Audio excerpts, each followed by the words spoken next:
છેલ્લા 30 વર્ષથી આ ગુજરાતમાં અને છેલ્લા 11 વર્ષમાં કેન્દ્રમાં ભાજપ શાસન કરી રહ્યું છે, જે હરેક મોરચે નિષ્ફળ છે, જેવા કે ભ્રષ્ટાચાર હોય, રોજગારી હોય, મોંઘવારી હોય, ખેડૂતોને પોષણક્ષમ ભાવ દેવાના હોય, તો બધી જગ્યાએ ભાજપ સરકાર પોતાના વાયદા મુજબ નિષ્ફળ રહ્યું છે। આજે ખેડૂતો હેરાન છે। અવારનવાર ખેતીઓમાં ખાતરમાં ભાવ વધારી અને ખેતી એટલી મોંઘી કરી નાખી છે કે ખેડૂતોને આવનારા સમયમાં ખેતી કરવી પણ મોંઘી પડી જશે અને ખેતી બંધ કરશે। જે આપ જોઈ શકો છો, છેલ્લા 10 વર્ષમાં જે બાટલો 350 નો મળતો હતો, આજે 1100 રૂપિયા થઈ ગયા છે। 65 રૂપિયા વાળું પેટ્રોલ 90 રૂપિયાએ પહોંચી ગયું છે।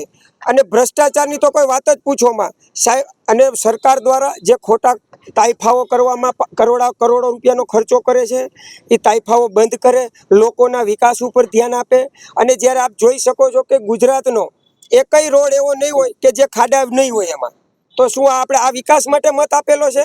આજે અમે સંપૂર્ણ રાજકોટ તાલુકા કોંગ્રેસ સમિતિ દ્વારા આ આપણે કલેક્ટરશ્રીને અમે આવેદન આપવા આવ્યા છે અને તંત્રને કે આપ જે લોકોની પ્રાથમિક જરૂરિયાત છે એના ઉપર ધ્યાન આપો, નહીં કે તમારા ખોટા તાઇફાઓ। આજે તમે તિરંગા યાત્રા કરો છો, તિરંગા એ આપણા આન બાન શાનનું પ્રતીક છે, પણ તમે તેમાં સરકારી સ્કૂલોને જોડી, એક સ્કૂલોને રજાઓ રાખી અને જોડો છો। તમારા કાર્યક્રમમાં કોઈ હાજર રહેવા તૈયાર નથી।